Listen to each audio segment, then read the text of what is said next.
Strategy 25. Speak the language.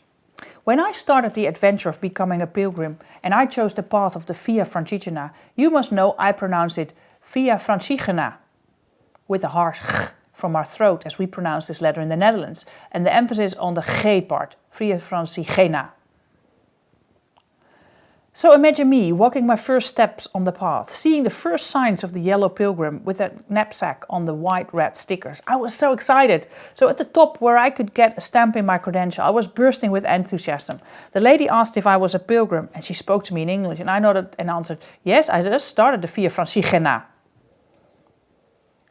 With a puzzled look, her face broke open in a smile. She said, oh, you mean the Via Francigena, with the emphasis on the fra part. I asked her to repeat it and then I said it after her. It sounded so different than how I pronounced the name of the path I'd been preparing for.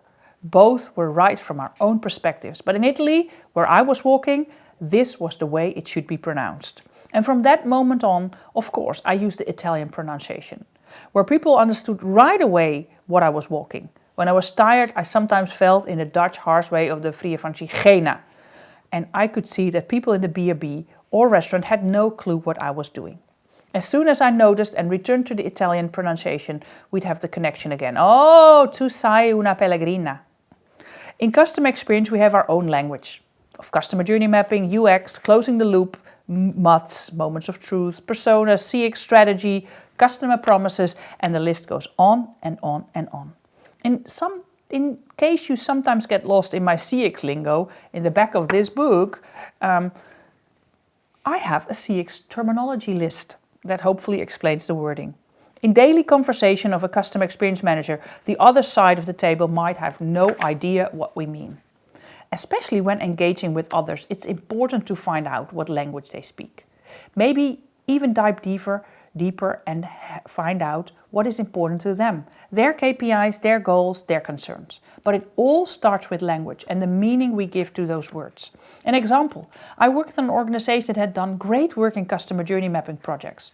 The only problem was that one project had worked with the method of consultant 1 and the other project had worked with that of consultant number 2. The assignment was to make a company way of working in customer journey mapping. And this ended up in a battle of the methods. You might smile at this when you're reading this here, but this is happening more often than you think. Same language, different meaning, concept or methodology. The worst thing is that it's not solving anything for the customer. It's just an internal battle. The solution is to keep the conversation going and to stay human, to focus on the job that needs to be done.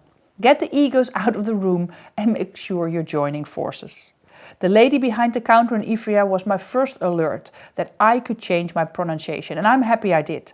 I felt a little bit more like an Italian pellegrina within 1 minute, and you can do the same in CX.